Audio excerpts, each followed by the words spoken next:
Hi, this is Adam from Small Town Machine Shop, and today, maybe we'll get done with it, if not, making the base for the motor for the phase converter. Now, the total length of the motor, sitting over there, from the very back to the shaft is 20. I'm going to add a couple inches to it.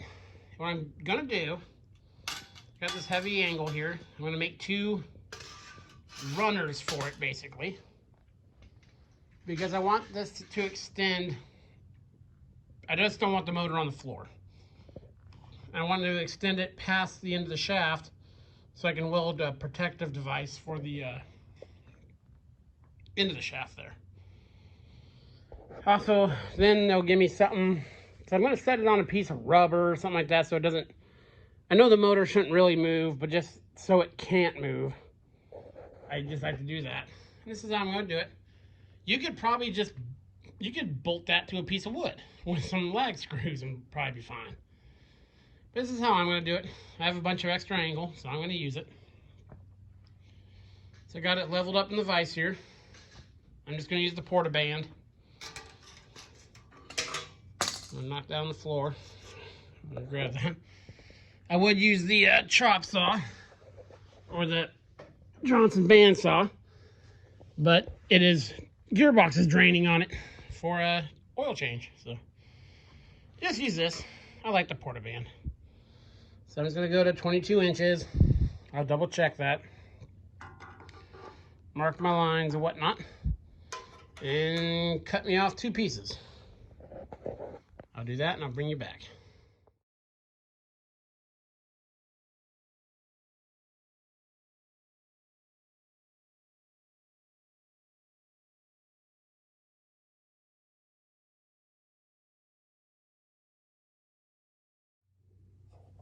Okay, so now we're going to lay out our bolt holes.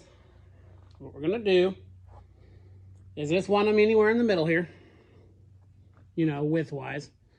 So this stock is just a shade under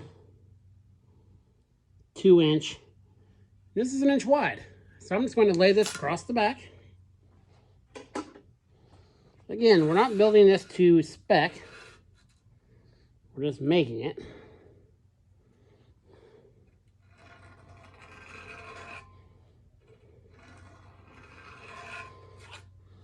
There's a line.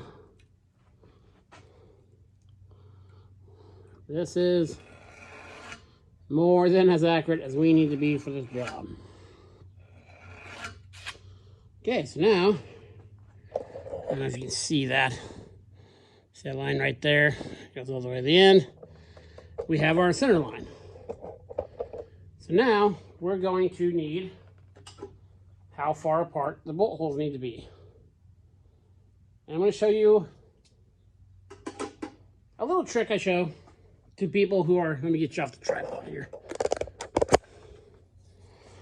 A little trick I show to people just getting out who, it seems a lot of people first starting out fabrication have problems laying out bolt holes, especially hole centers.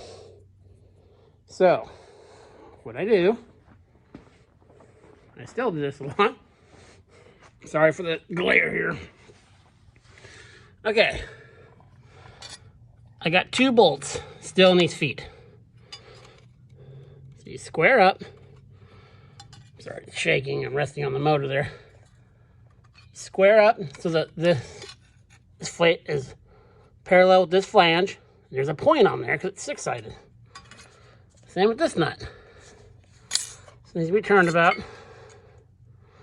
Okay, so now that is exactly flush with that. And that guy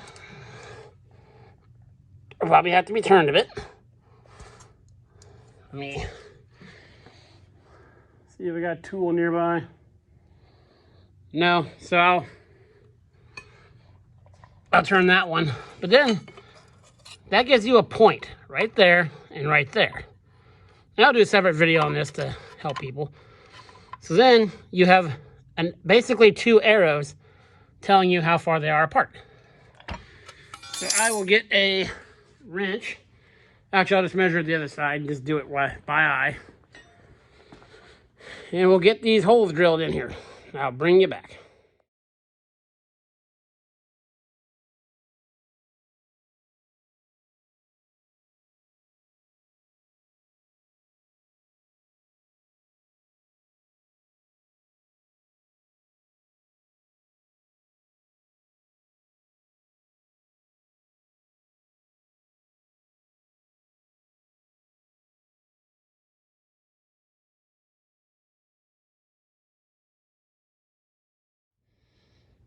Okay, so got our holes drilled. And as far as we'll get today, I think I'm going to pick up some U-bolts, you know, for axles, to make the hoop over the drive shaft. Unfortunately, I've had these forever, a set of these 9.2 Craftsmans. The battery life, these batteries are pretty much shot. So I didn't film all of that because I had to swap batteries a couple times. I think it's finally time to upgrade. I don't know which way I'm going to go, Ridgid or Milwaukee. I use a lot of corded tools, but as far as battery tools, I'm kind of fond of those Craftsmans just because, but they're pretty much shot. But yeah, got these done. Well, I'll still do the other one. So tomorrow we'll bolt these guys on and we'll look at, yeah, I think I'll get some U-bolts, I think, to make the safety thing. And I apologize for, well, kind of, for jumping around on projects. I'm a very busy person. I work a normal 8-hour job, starting at 6. Usually work at least 4 hours after every day. And then I come home and do stuff. So I jump around because I work on basically what I want to work on that day. So I'm sorry if the continuity isn't what it should be. So again, I try to do what I'm working on in the shop that day. So that's what I shoot. And I do this, so hopefully you guys can learn something. And so my kids can watch me in the shop without actually being here. So yeah, that's why I jump around so much. I've got so much jobs to do in here. I don't show a lot of it. I just try to show when I do something different. So yeah. Okay, I got that done. Oh, I also need to figure out what kind of rubber I'm gonna put underneath these. On my old ones, at a yard sale, I bought a 5-gallon bucket of hockey pucks, and those actually made very good vibration dampers, but I got rid of all those. So I'll probably weld a tab on each side and just get some rubber or something like that. But yeah, I want to get this done and the thing mounted tomorrow. That way, what's today? Tuesday? Because I want to kick that phase converter on Thursday or Friday. So yep, this is Adam from Small Town Machine Shop. Please comment, like, and subscribe, and thanks for watching.